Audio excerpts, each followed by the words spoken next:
আজকে প্রথম পাট শাক রান্না করব।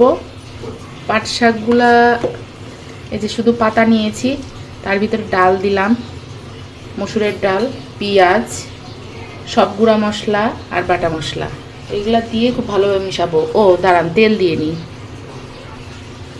সরিষার তেল দিয়ে দিচ্ছি অল্প করে, দিয়ে সব কিছু দিয়ে খুব ভালোভাবে মাখিয়ে নিই। মাখানো হয়ে গেছে। এখন মরিচ আর কিছুটা পরিমাণ পানি দিয়ে চুলায় বসিয়ে দেব। চুলায় বসিয়ে দিয়েছি, এখন আস্তে আস্তে রান্না হতে থাকবে। আর এই ডালে কিন্তু বেশি একটা পানি রাখা যাবে না, একদম মাখা মাখা করে ফেলতে হবে। রান্না হওয়া পর্যন্ত অপেক্ষা করুন, এখনই আসছি। আমার ডালটা কিন্তু প্রায় সেদ্ধ হয়ে এসেছে। তারপরেও যদি আপনার মনে হয় যে ডালটা সেদ্ধ কম হয়েছে, একটু পানি দিতে হবে, তাহলে কিছুটা পানি দিয়ে দিতে পারেন। অবশ্যই গরম পানি দিতে হবে।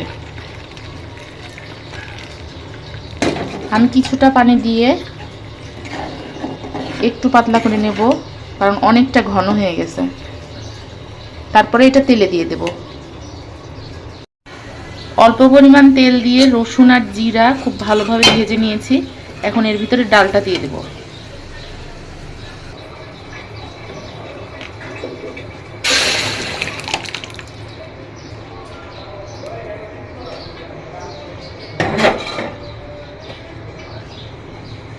তেলে দেওয়ার পর 2 মিনিট রান্না করে নিলেই কিন্তু হয়ে যাবে ডালটা।